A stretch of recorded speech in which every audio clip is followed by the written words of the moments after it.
We're back with more NFL. We are back with more NFL coverage, and there are a few developments that I did not get into that have happened over the past couple of weeks. So, to get straight into it, the Browns would release Ogbo Okoronkwo, and I just view this as a simple cut for them. In his entire career, which has lasted 80 games and 6 seasons to this point, he has never been a routine starter. He's been more of a very low-end rotational piece. And the Browns did acquire him in 2023. He's played sparsely for them the last couple of seasons, starting in just 5 games. His entire 30-game tenure with the squad, all of those starts coming in the last season, by the way. They picked him up after his 2022 season, which you could argue was his best. He had 5 sacks, 2 pass deflections, and a forced fumble, along with 44 overall tackles and 11 quarterback hits. Still, you're just trying to incorporate him in a defensive scheme that is primarily focused on Myles Garrett and Jeremiah Owusu-Koramoah at the time as well. And as a result of that, he just has not produced all that well. It's not to say that he's not like a good player whatsoever for what he's being asked to do. He's not getting the most reps out there at any one time. So when you see back-to-back seasons of him putting up 4.5 and then 3 sacks respectively, even if he is appearing in 30 games overall, there's not much you can truly expect there. Not every single defensive play is going to result in the most optimal outcome for every single defensive player on the field. But with that low-end production and with the position that he's already in, he's 30 years old right now, and they feel as though he could kind of phase out of the league pretty damn soon. So they feel he is an expendable piece in which they can move on from. And they're not going to be able to find a trade for him or anything like that. So releasing him is the most optimal thing to do. And the Browns in this case can just cycle back through and get other edge rushers and defensive ends to utilize here. I mean, Myles Garrett has been locked up for the long term now. So that's step one. And then not to mention, earlier in the offseason, they acquired Joe Tryon-Shoyinka, who is a little bit younger and will just be entering his prime right around next year, I believe. He had a similar 2024 to Okoronkwo. So, on its head, it might not be that much of an upgrade, but at the same time, with them losing Jeremiah Owusu-Koramoah, taking him on, with him being a little bit younger and having that kind of potential to his game still, he can have a solid enough season for them, and the Browns could have the choice of extending his services, which, would be rightfully afforded to him in this case. They couldn't say the same thing about Okoronkwo, so unfortunately, he's out of a job right now. But he's not a bad rotational piece at all, so there could be another team that tries to pick him up later on in the offseason, and he may end up making a 53-man roster, if not a practice squad. So he'll still get his opportunity, just not with the Browns anymore. The Bucs would extend both general manager Jason Licht and head coach Todd Bowles, which makes sense. I mean, outside of the one Tom Brady year, which ended up being his last year in the league in general, they had an underwhelming record, a losing record, yet still managed to make the playoffs somehow. And lost in the first round to the Cowboys somehow. But ever since that point, the Bucs have done nothing but progress. And it's not just in getting the talent like Baker Mayfield and others on that squad, like Bucky Irving as well, to contribute so early on and rather quickly for them. But the record would reflect this. They have consistently improved from season to season, even if they are marginal improvements because of how tanked the NFC South division is. There's something to be said about that. And they have made the playoffs in every single season of Bowles' tenure there to start out, regardless of the record. So you can't deny that. And they show a lot of promise still. I mean, some of the younger players, like Bucky Irving, as I mentioned, like Taki Smith, like Jalen McMillan, show tremendous potential for the future. And this Bucs team, in the right context, could be even more dangerous than they already have been, which is pretty scary. They're poised to do so. They've locked up Baker Mayfield for the long term after having his career be rejuvenated there under Bowles' tenure. Even if the credit goes to the coordinators like Canales and Liam Khan.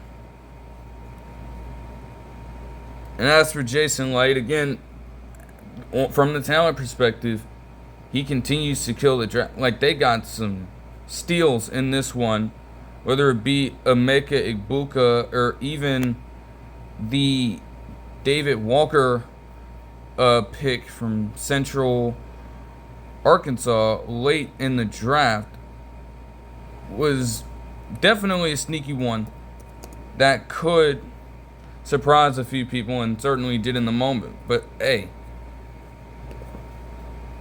if that happens to pan out, then shit, there's just yet another name to the list of great draft picks under Light's tenure as general manager, which could eventually vault the team into Super Bowl contention if they continue to progress in the proper way.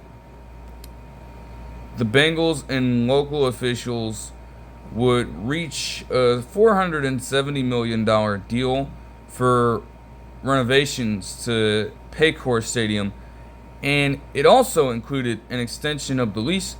From what I saw about it when it was first reported, their lease was set to expire very soon, and if it did, they would have to move the team.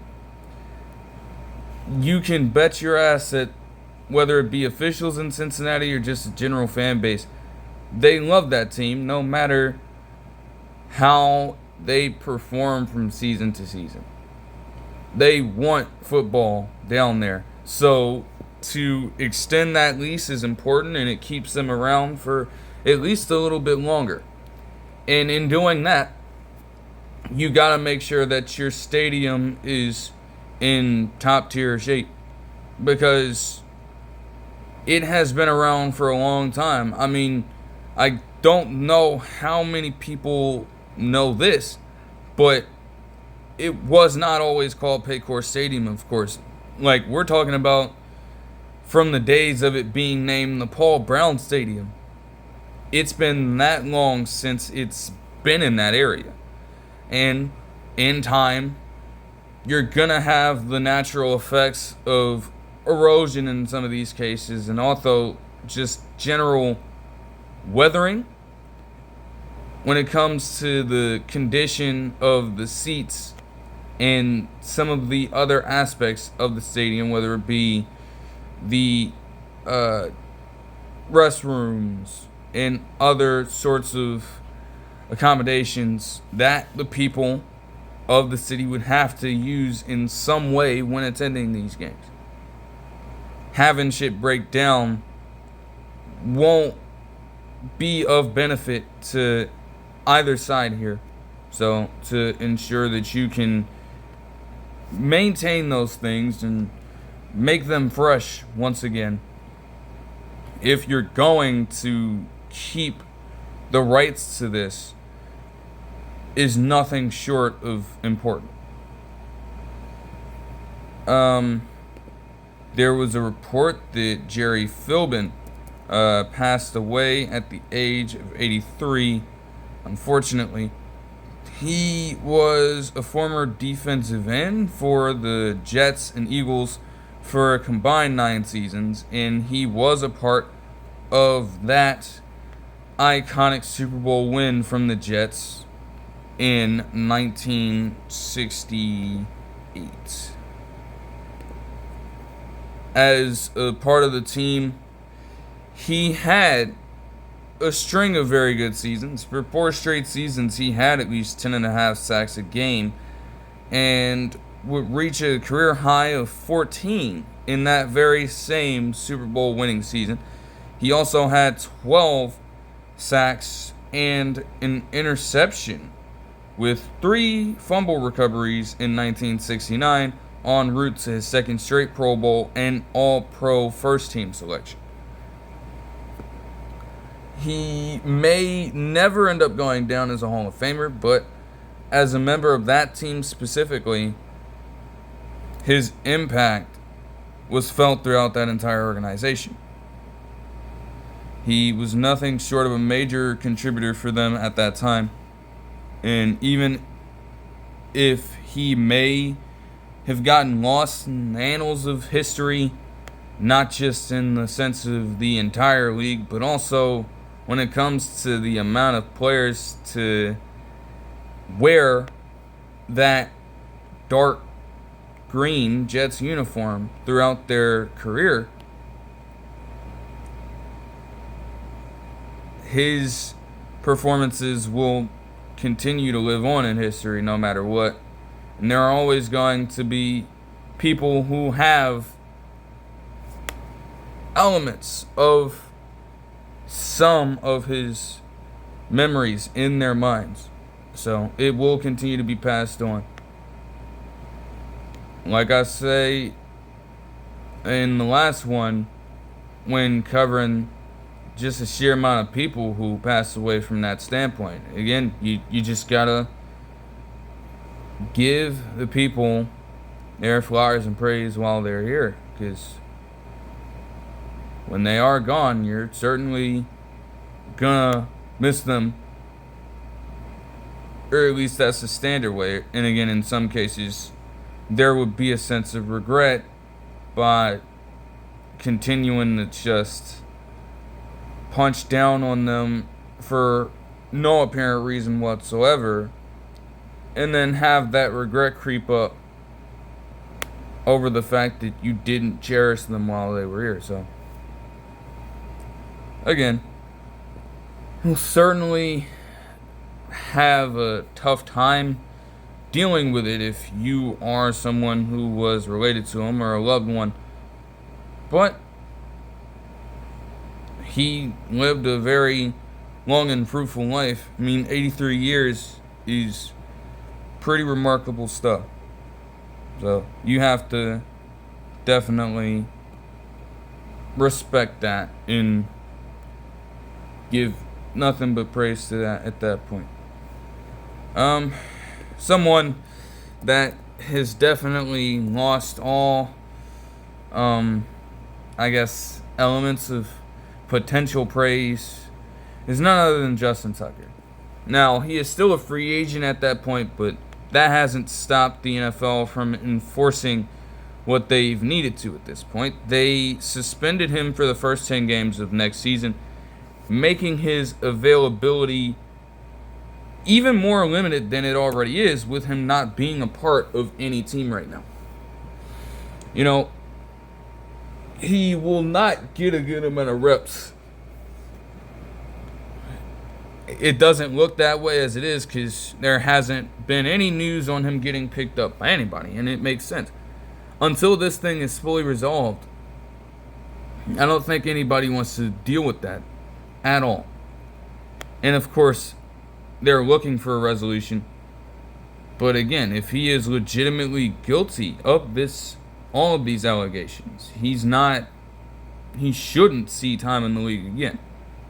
So they got to let this entire thing play out, because in the modern day, they have had their situations where they've allowed different players in the past to continue suiting up despite dealing with shit like this. Not in this day and age. The masses will not have it. Obviously, he is one of the greatest kickers of all time when we're talking about on the field production, but that off the field shit has got to overshadow that at some point. That just cannot be overlooked.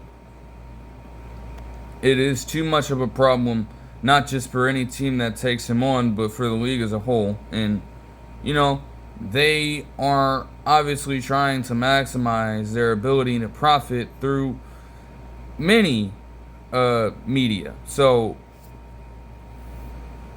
to strip yourself of just a little bit of that in trying to keep him on an active roster is genuinely not worth it when it comes down to your bottom line. And again, from the human perspective, it would not go over well with anybody. So, with all of that being said, they gotta do what they gotta do. Deommodore Lenoir would be arrested and charged with a misdemeanor. He was trying to, it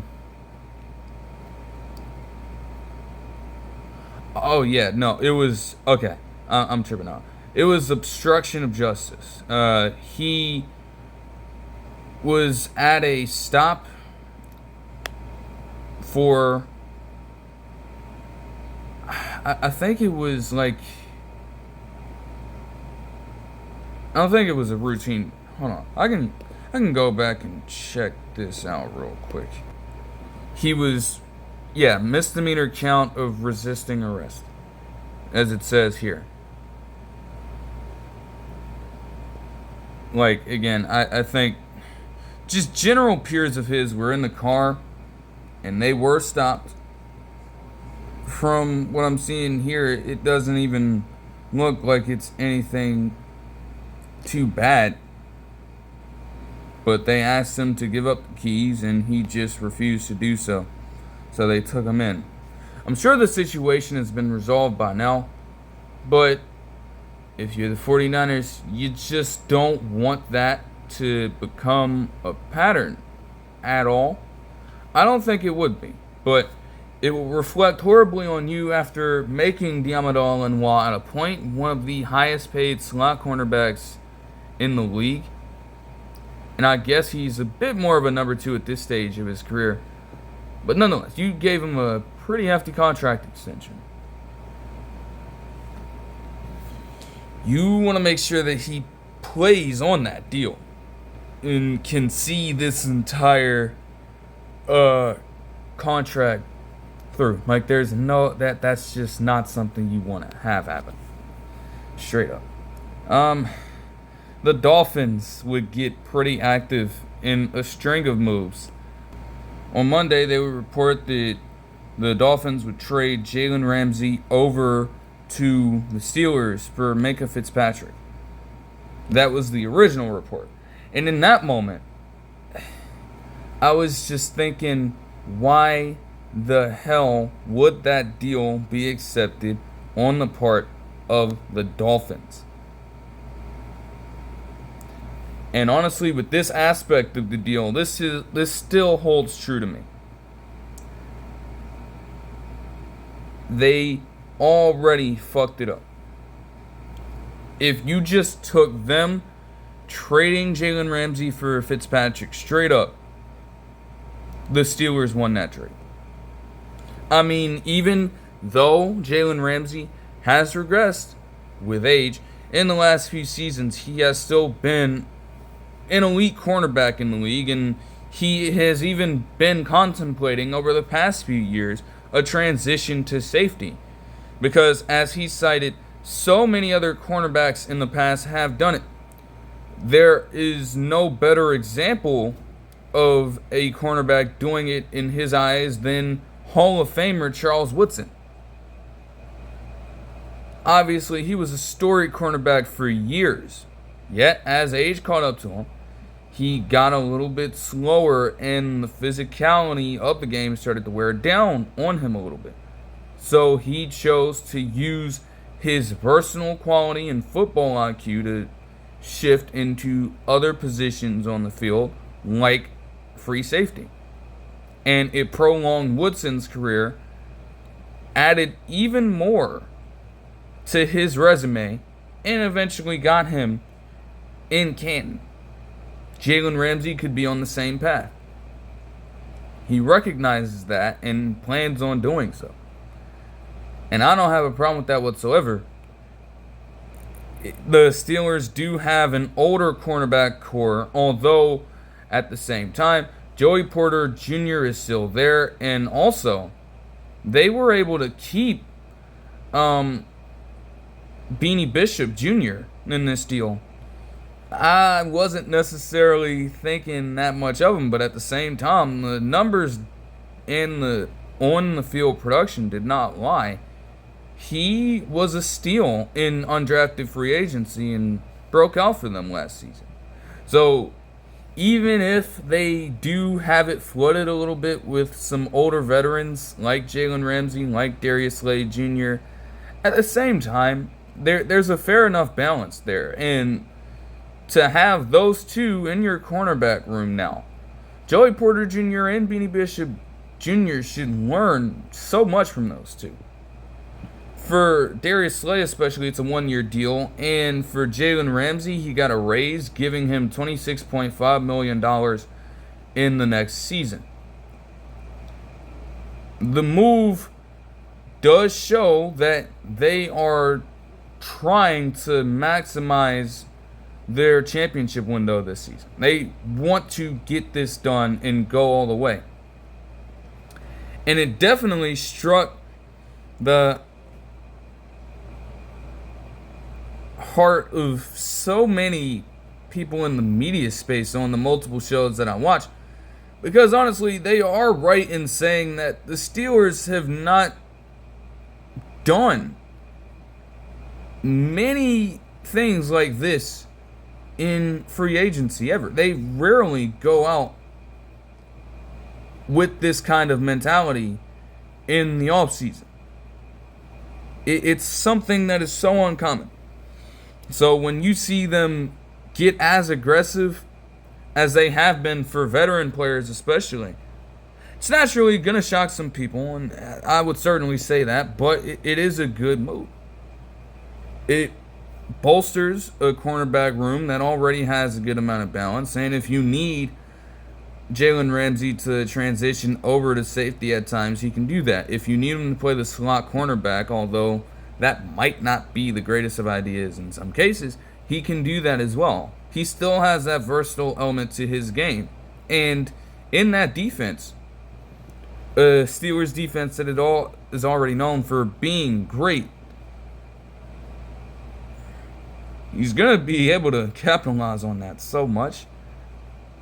So that's totally reasonable from their perspective to take on Jalen Ramsey in this deal. And I like it for them. But when you look at it from the Dolphins' perspective, to get only Minkah Fitzpatrick back is already terrible. Now, Minkah Fitzpatrick is a very great player. It's not a reflection on his ability as a safety, but he has also been in a stretch where he has been regressing over the past couple of seasons for the Steelers, and did have a down year in 2024 for his standards, despite making a Pro Bowl and playing all 17 games. Now, he's a little bit younger than Jalen Ramsey. He's 28 going on 29 years old, and the Dolphins desperately needed a safety. I can't lie to you. They have virtually no safety in that locker room right now. So I understand it from their perspective. And, that's fine. But this is Minkah Fitzpatrick we're talking about. A player who you previously had for at least a season and a few games prior to you trading him early in 2019. When you have to, nearly 6 full years later, get back an older and potentially regressing Minkah Fitzpatrick just to make this deal work, what the hell did that trade in 2019 do for you then? What was the point of even making it if you were going to acquire his services once again down the line? It doesn't make any sense. Like, this whole trade was fucked. This whole trade. Like, the Dolphins, in that deal in 2019, sent picks that would eventually become Kevin Dotson, who had been a pretty good offensive guard for the Steelers, and then Trey Norwood as well to them. And what the hell did they get back? Austin Jackson has been a bust for the Dolphins. Jason Strowbridge and Jonathan Marshall, the general fan, even if you're the most hardcore NFL fan, like I would consider myself here, I don't know who the fuck either of those two are. And it looks like, as well as they're stating here, Jonathan Marshall got traded for them, so he didn't even take a snap for them. You thought you were getting back something of tremendous value for Minkah Fitzpatrick, who was honestly a very desirable asset at the time, but was just getting started in the league. And I think there were just behind-the-scenes tensions with the team at large that forced him to get out of there. But you got back nothing from him, and then you take back his services when he appears to be at a worse stage in his career than he was when he was part of your team previously. That doesn't make any fucking sense. There was no point of making that deal. And not to mention, in doing so now, you had a report days later from Cater Coho saying that he would try to step up and become the leader of that cornerback room. I hate to break it to you, the Dolphins cornerback room is virtually harmless. If Cater Coho wants to be the leader of that locker room, that specific cornerback room, fine. They have no one. Absolutely no one. Unless he and some of the other younger cornerbacks in that room take a massive step forward this season, they are not a threat to any defense whatsoever. And I expect them, if last season is anything to go off of, they are going to get torched up and down the field in most of the games that they play. I can tell you that right now. So from that perspective, they already failed. And then think about this as well. Jalen Ramsey, even in a state of regression, has been one of the better cornerbacks in the league. You don't get any draft capital back for him. You don't get anything back for him when it comes to any sort of pick. That is bullshit. That is bullshit.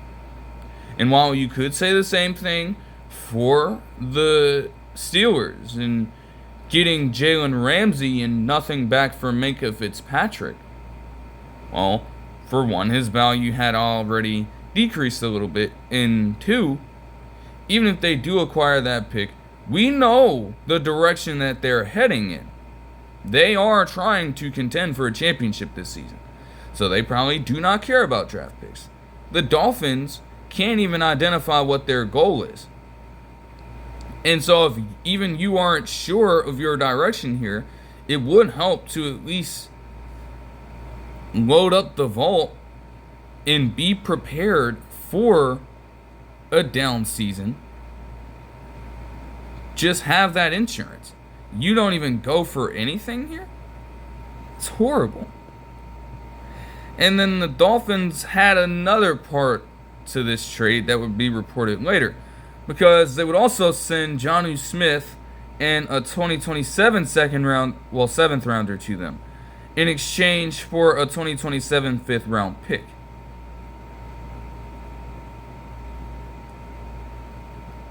You get back a pick for Jonnu Smith, who honestly did have a career year last year. He made a Pro Bowl. He was one of their better overall receivers. 88 receptions and 884 yards, both career highs, and 8 touchdowns en route to the very first Pro Bowl of his career. Like, that's well deserved. And to be a complementary piece in that Steelers offense under Arthur Smith to Pat Freiermuth, that's just going to bolster that tight end room and give them even more depth, especially with the fact that they lost Donald Parham Jr. for this season due to injury as well. And if you know anything about Arthur Smith, he loves his play action and he loves to utilize his tight ends. Now that he has an abundance of riches with 2 very solid ones, it's going to be interesting to see what he does with that. So I like this acquisition as well from the Steelers, but they just seem to own the Dolphins. Like, to take back a 7th rounder here, you're in the same ballpark, but that is just not, like, ooh, man. I mean, at the very least, rather than a late round pick, like Jonnu Smith Jr., well, Jonnu Smith would at least be worth, I would say, a 4th round pick with his production at this point. You couldn't bargain for a pick of higher value here. You just get back a 5th rounder. Like, it's fine if you're sending Smith over with a 7th rounder to get a more valuable pick back, but you still fail to truly capitalize on his services here. The 5th round pick for a player that just pulled that off is underwhelming.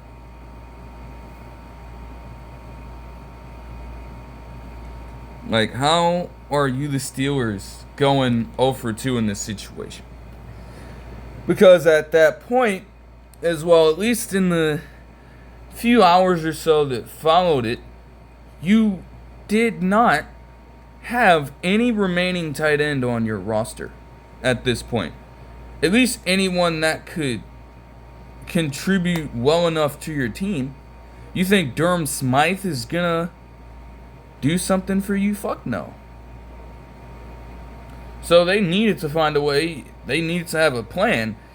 If you were going to move on from Jonnu Smith, you had to have somebody be able to step in for him. And let's just say that a little bit of time would pass and they would find someone coming out of absolutely nowhere. They certainly couldn't have game planned for this. The Giants would trade Darren Waller, who unretired, out of left field, completely, like no one was checking for him. But I guess the music career of his was not paying off, so he unretired and would be traded by the Giants to the Dolphins in exchange for a 2026 6th-rounder.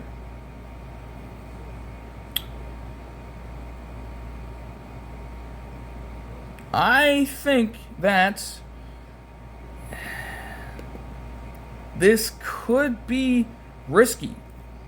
It could be very risky. I mean, Darren Waller has not even played football in a good amount of time. Like, it has literally been going on around 2 years to this point. since he's last played in the NFL.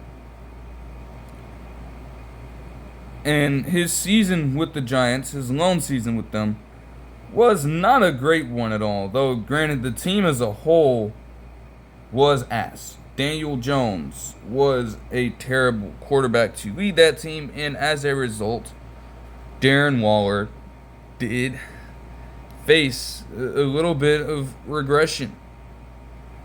Now, his tenure as a Raider has certainly been the highlight of his career. We're talking about a player who in back-to-back seasons had 1,100 and then almost 1,200 receiving yards, along with 12 total touchdowns in those 2 years, 2019 and 2020, a combined 197 receptions, a third place finish in All-Pro Comeback of the Year, or Comeback Player of the Year, and then a Pro Bowl selection in 2020. Like, he's certainly put in the resume, but I'm like, yo, at the same time, since that 2020 season, whether it be due to injury or just a general phase of, Father Time catching up with him at the tight end position a little bit, he has not had a well-engineered season since then. He simply has not. And you're asking a player who has spent nearly the last 2 years out of the NFL to come back and recapture that magic? That might be asking a lot. Now, I don't believe that this is a long-term deal, but without you having another tight end there, you're probably going to need to keep Darren Waller on for at least a few seasons, just to keep that unit intact. The way the Dolphins run their offense, though, and granted that's going to have to change around because it hasn't been working, but I feel like Darren Waller, although there is risk there, there's a good chance for him, for the way that Tua Tagovailoa plays, to turn things around a little bit. Have one of the better seasons he's had in the past few years. I do believe that. I don't think it's going to be on par with what he did in the Raiders organization in those back-to-back years, but he could be productive. I just need to see how they utilize him in that offense. There's certainly going to be some rust there. I'm totally counting on it. But, it's not a bad deal for them to get. The Browns would have $600 million set aside for a new stadium as part of Ohio's 2-year, $60 billion budget for general funding around the city and state at large.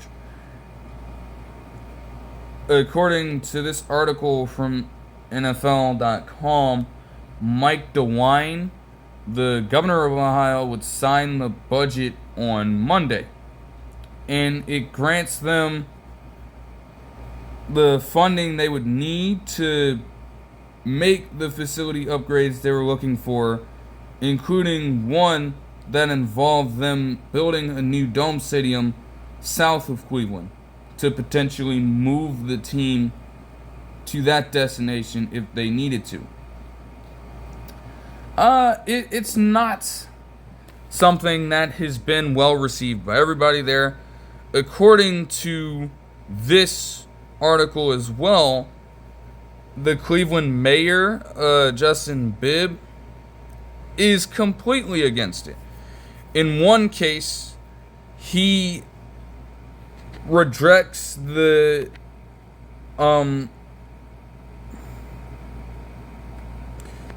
subversion of the Modell Law that was put in place in 1996. As it states here in quote, the city of Cleveland filed a lawsuit in January 2025 to stop the Browns' move from the Cleveland lakefront, citing the Modell Law, which in part says that any professional sports team that uses state funding for its facility for home games can't leave without permission or providing advance notice.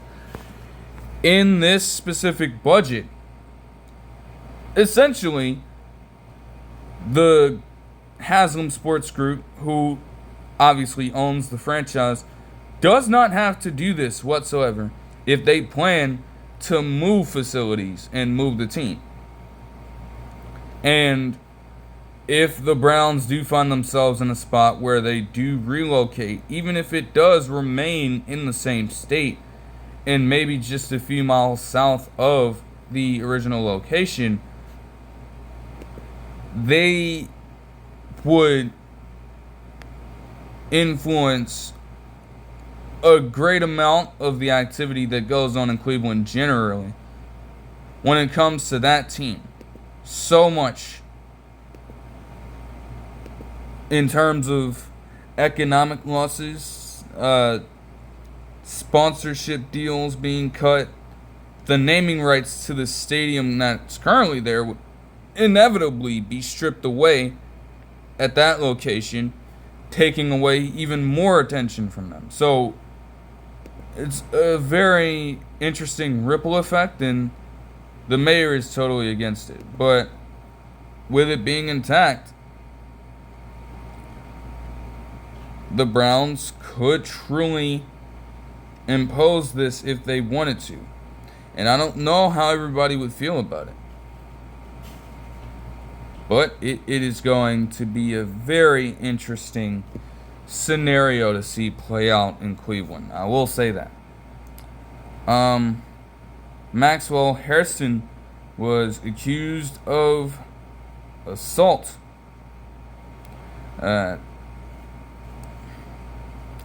Now, this was apparently brought up to the Bills during the pre-draft process, and Brandon Beane at the time shut those notions down completely. But I guess in the few months following this, they found ways to make this more formal than it was at the time. And they're stating that this is coming on behalf of a person who was allegedly assaulted by him in 2021 at the University of Kentucky. We're talking about, according to this article here, ignoring the lack of consent given by the individual, removing clothing attire, and then allegedly doing all of this. If it is deemed to be true, it's certainly horrible, and it's yet another case of a young player coming in the league with baggage that could derail their entire career. You also, though, again, hope that this is not true, that this is something that could pass. But even though the Bills are obviously going to deny it since they've now acquired his draft rights and do view him as a very good player, the NFL should and certainly has the resources necessary to take every single step they need to do in order to thoroughly investigate this.